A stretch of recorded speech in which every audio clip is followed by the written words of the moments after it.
This is a straightforward enough project, nothing special about it, but it's a kind of an interesting idea in that it's quite useful to people working on all scales. This is basically an attempt at creating a track or a permanent way or a maintenance of way or a railroad gang, workers along the track. Now, I don't like gluing figures down onto the layouts themselves because if I make changes, it's just a nightmare to deal with, and they can often get lost in the noise of the overall scenery. So what I like to do is I like to glue them onto, make a little diorama or scene, and put them onto a piece of plastic art, obviously, so it doesn't warp. Now these are a mixture of double O gauge and one HO figure. The HO figure is here, and these are all double O gauge track gangs.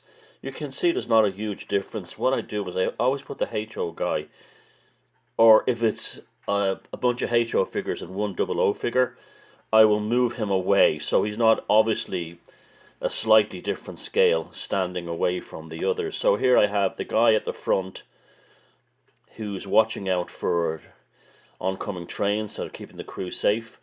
This is an old Airfix 1/72nd scale figure, I think, or was it 1/76? It's the whatever Airfix soldiers are. It's actually a guy loading an ammo box into a Spitfire or some other World War II plane, and I painted him up and made him look like he's holding some kind of toolbox.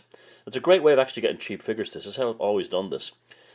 These are Daypal pre-painted figures. What I do is I give them a wash anyway with Games Workshop Citadel Null Oil, just to bring out the details, just to bring out their.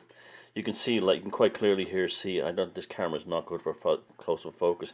The folds in the shirt and things like that. So it's a great way of making pre-painted figures less sort of shiny and bright and more realistic. The rail is Code 100 rail that the guys are working on. I put that in a fire and then I leave it outside, and sometimes it rusts, sometimes it goes grey, but it looks great. And I purposely extended it beyond the base of the diorama or the module, so it'll sit better in, it won't stand out so much when it's placed on the ballast, and then the ballast around it can be worked in around here. I do stick it down, but I stick it down with a tacky more than a hard glue, so if I ever have to take it up I can easily pull it off, but it's strong enough to be held down. The very straightforward. I just paint the plastic art black, put the ballast on, whatever your type of ballast you use, and then glued the figures and the foliage down. As they're picking up old rail, that has grown up here, weeds has grown over the years, so it looks really good. You can see the ammo box here on the Airfix guy has been changed. Two lads here moving the rail apart. The foreman here making sure they know what they're doing. This is the HO guy. I think he's carrying like a cat box or something, but from a distance he looks like he's carrying a toolbox. And here's the guy watching out, so foreman making sure that the lads are saving the right piece of rail. He could probably be from the engineering department saying, oh, we can reuse this rail in a siding or in a spur, and so on. And I know nothing about this kind of technology and engineering. I only know it from traveling on trains around the world and seeing these kind of gangs every so often working on different things, often changing rail, fixing rail, saving old rail.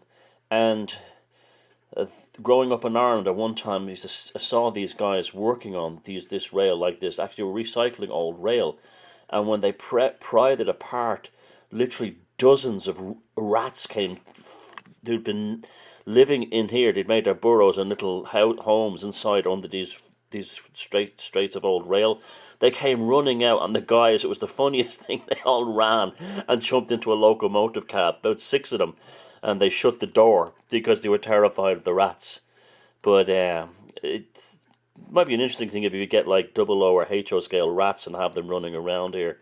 But anyway, yeah, this is the whole concept here. A simple diorama you can make on your workbench or on your kitchen table. Takes nothing if the figures are pre-painted.